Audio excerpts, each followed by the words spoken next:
Hey everyone, and welcome back to my channel. Today I want to share with you all of the books that I have read in April, and this is gonna be a lot, so I will try to keep it short and simple with each book because I think I finished 12 books in April, which for me is a lot. And one reason for that is that I listened to quite a lot of novellas as audiobooks. And then we also had the Magical Readathon, which is usually the month where I read the most. So this kind of combined, and now we have a lot to talk about, so let's get into it. So the first book I finished in April was Before the Coffee Gets Cold by Toshikazu Kawaguchi. This is now the first book in a series. We're basically looking at this cafe where people can time travel, but there is a lot of restrictions about that, and because of that, not a lot of people actually do it. But in this book, we learn about 4 instances where people do it, and we see what happens to them and how it changes their lives, basically. I got this as a gift and I was very happy to have a chance to read it, and I decided to give it 3 stars in the end. I did really enjoy this book, but I think there is always something about Japanese literature that doesn't quite click with me. It's not my favorite style of writing, to be honest. And then I just felt like because I read this after reading Nonviolent Communication by Marshall B. Rosenberg, this book just really shows you how not to communicate well and get what you want. Which I think is a little bit dangerous, because when people read this, maybe they think that, you know, trying might be enough, and then they expect that they will get what they want, even though other people might not really see them trying as being enough, basically. So I had a little bit of a problem with the overall message, I guess, and the way that just these communication efforts were portrayed, because in a lot of them I felt like the characters didn't really learn anything, especially in the one with the 2 sisters. Like, the whole idea was that she learns to listen to her sister. In the end, she never even did. She never listened to her sister at all, and still this was kind of like a healing experience for her. So yeah, 3 stars, it's good, but it's not my favorite. Then the next book I finished was one for my fantasy novella vlog, and that was Even Though I Knew the End by C.L. Polk. I really enjoyed this book. This was the longest novella I listened to for that vlog, and if you want to hear more thoughts, you can check that vlog out. But basically in this one, we are following a woman who has magic, and she basically sold her soul. So there was an instant where she had a decision to make, and she decided to sell her soul to a demon so she can get what she wants. And we just follow her kind of being like a private detective kind of person, and she's trying to figure out why certain murders are happening in her town. And I really enjoyed it. It's also sapphic, and I think the whole like angel and demon thing is always something I'm kind of intrigued by. So I had a lot of fun listening to this story, and overall I gave it 4 stars. And then I went into my Magical Readathon TBR, and the first book I picked up for that was The Bronze Beast by Roshani Chokshi. This is the 3rd book in the Gilded Wolves trilogy. I also have a complete reading vlog for this series, so if you're interested in my thoughts, you can go and check it out.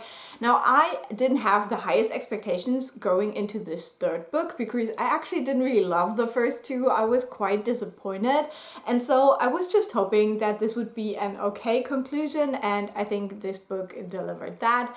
Now, this book had the kind of trouble that it is set in Venice, which is a town or a city where I've actually been a couple of times, and so for me it was like very hard to find like inconsistencies in the way the city was described, or just the language. Whenever like Italian was used and there was like a little mistake, I would like immediately catch it, and so that was a little bit frustrating. I think from the character's point of view, this was definitely better than the second book, which really irked me. There were still kind of a couple of things, especially towards the like big ending theme, where I'm like, what happened and why? So yeah, this was not my favorite series, unfortunately, but the 3rd book wasn't worse than the other ones. So in the end, I gave this a very kind 3.5 stars. Then the next book on my TBR was a reread. I'm currently doing a little experiment where I'm going through my 2017 favorite books that I put on my Goodreads shelf and see whether I still like them. And because some of them I didn't really remember, I decided to reread them. And the first one of that was Death de Jour by Katie Reichs. This is the second book in the Temperance Brennan series. So this is the book series that the TV show Bones was based on, but it's very, very different. I always stress that the books and the TV show basically have the name and the job of the main character in common, and that's all. Everything else is very different, but I do like the books a whole lot. And the first one was still very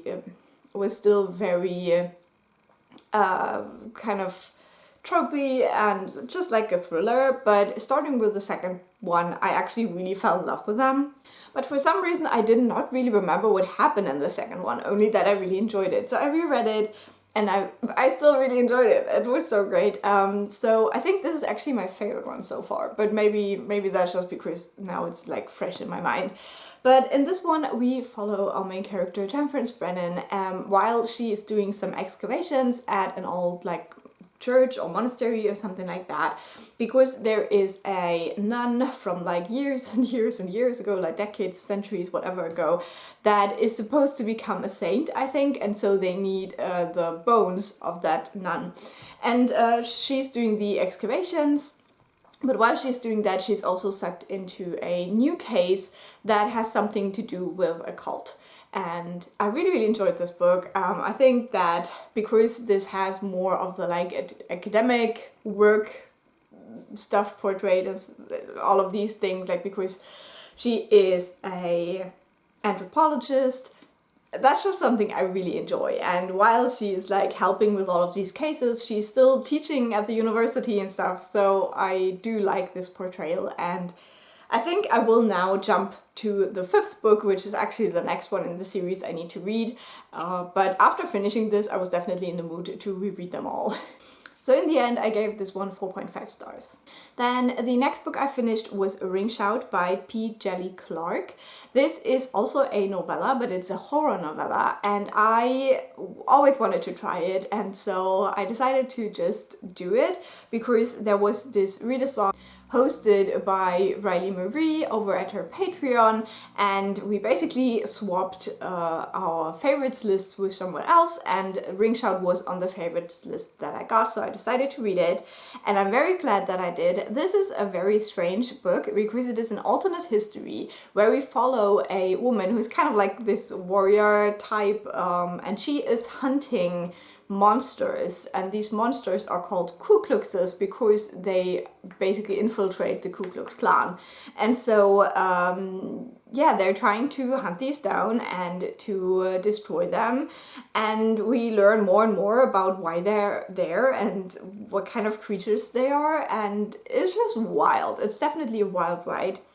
I loved the main character. She was amazing.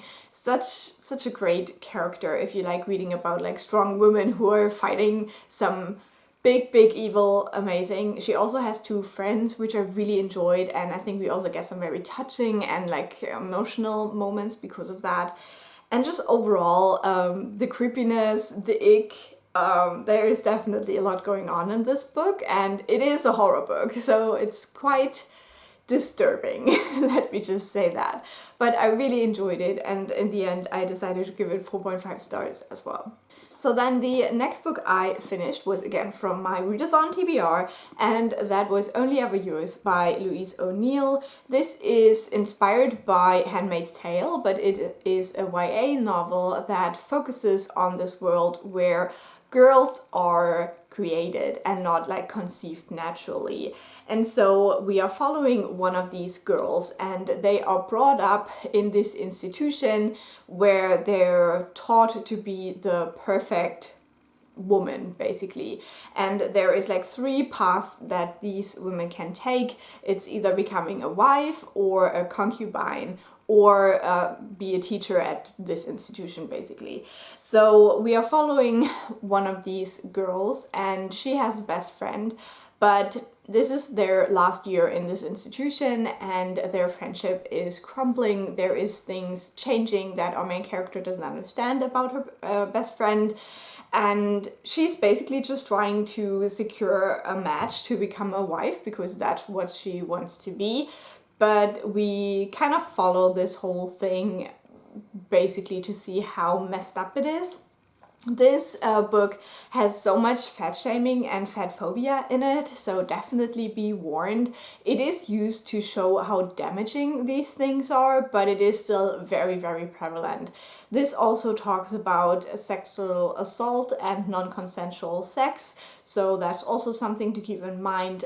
It's a very harrowing read, but it was also a very quick and fascinating read, and I think that Louise O'Neill is so good at kind of telling these stories in such a meaningful way, and she really entraps you with the storytelling, and I love that. I think it is so cleverly done, and so in the end I gave it 4.5 stars, just because, as with like most of these gender apocalypse kind of books, we do not have any trans representation in this. There is some talk about queerness, but it is more in the sense of like being gay or being a lesbian. So yeah, that's just kind of a gap, like something missing in this whole concept of the world. And I think you could discuss why that is, or whether it's just an oversight. Then I finished a very, very short book that I really enjoyed, and that is Assembly by Natasha Brown. This is a very short. I found this in the library and I never really considered reading it before, but when I saw it there I was like, yeah, why not? And so I picked it up. You can read this within like, I don't know, 2 hours. I'm not the fastest reader, so it's definitely quite an interesting like literary snack. This is a literary fiction book about a black woman in the UK, and we basically follow her in a monologue while a couple of things are going on. So she is a very ambitious person, and so she's working in the financial industry. So we see how she's mistreated there, how her mostly white male colleagues don't really see her as an equal, and we also see her relationship with her boyfriend, who's also white, from a very wealthy family, and she's basically traveling to the estate of the family because they celebrate their like wedding anniversaries thing. And so we just have a lot of like in a monologue, it's talking about racism in the UK, it's talking about sexism in this financial sector, and it's also talking a little bit about how the main character has a cancer diagnosis and does not want treatment for it.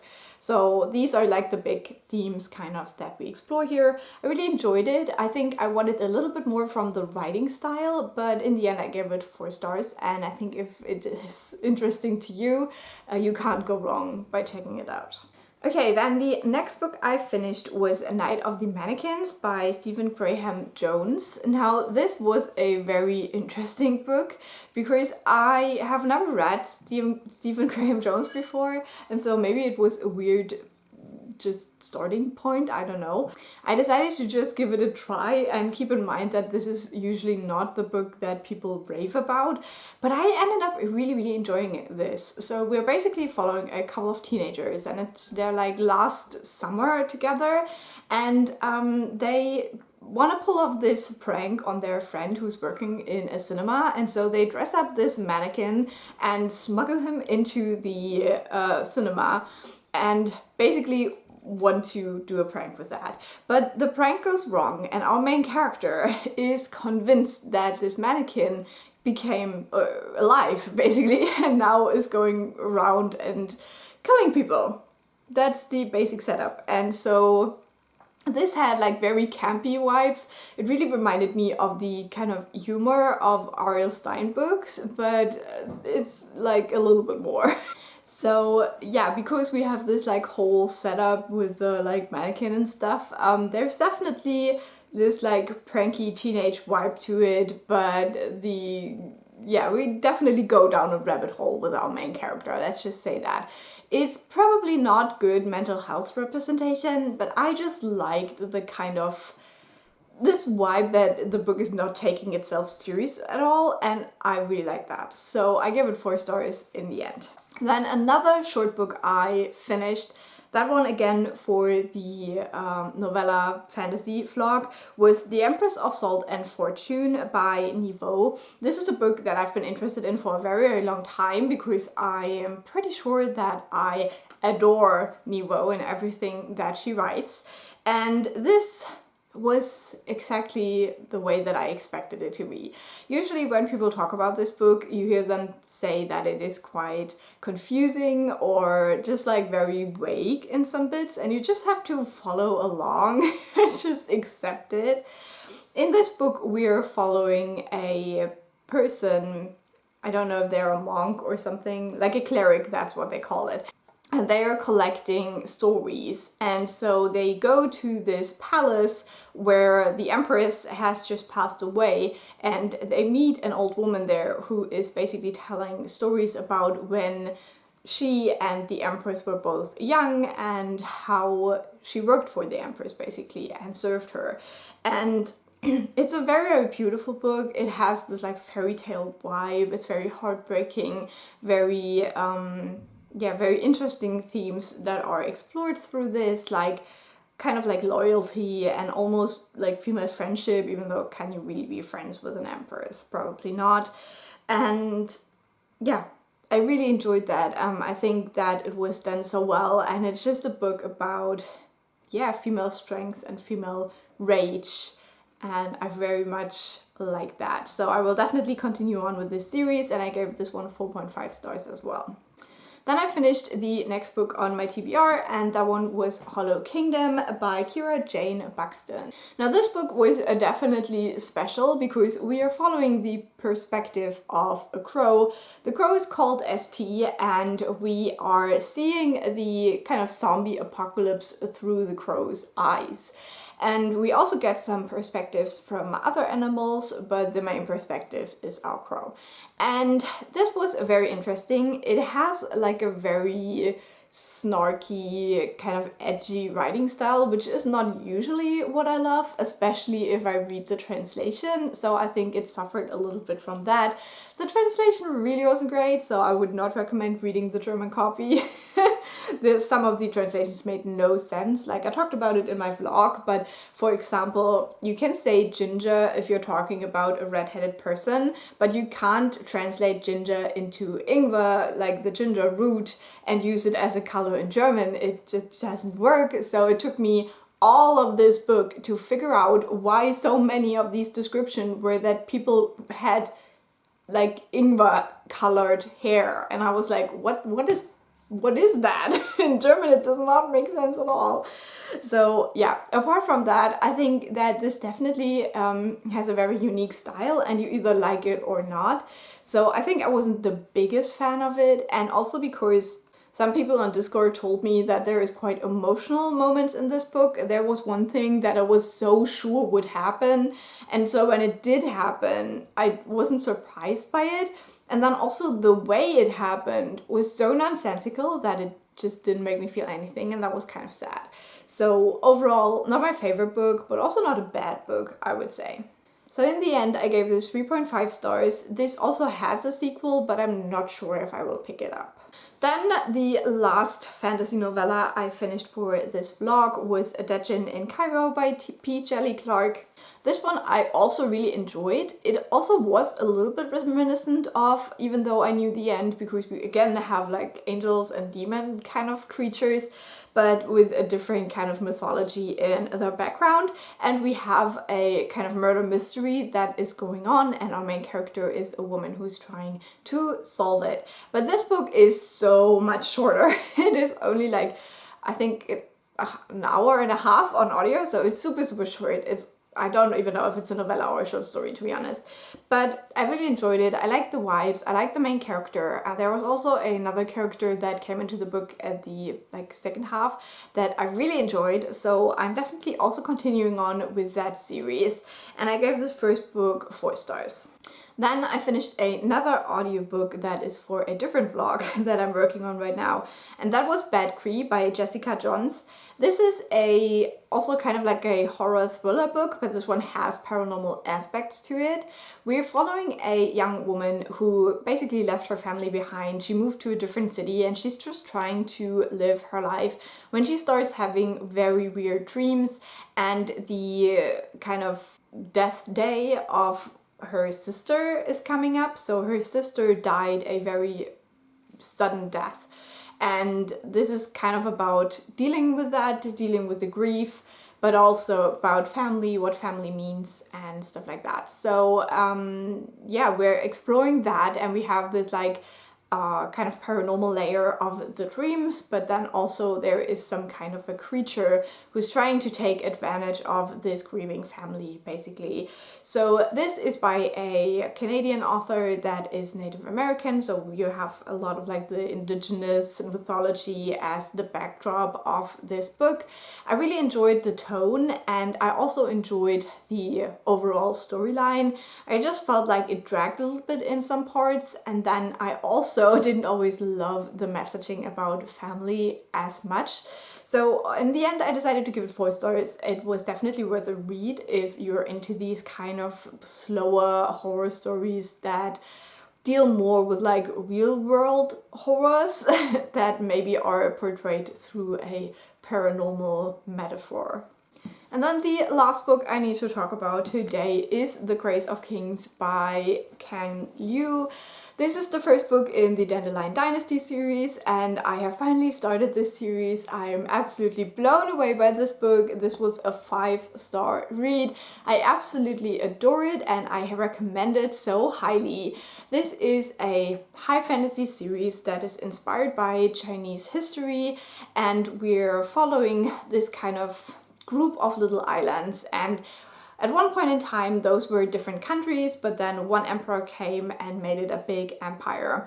And when we start this book, the empire is starting to crumble, and there is this war brewing to decide what happens to these islands now. Like, who's gonna take power?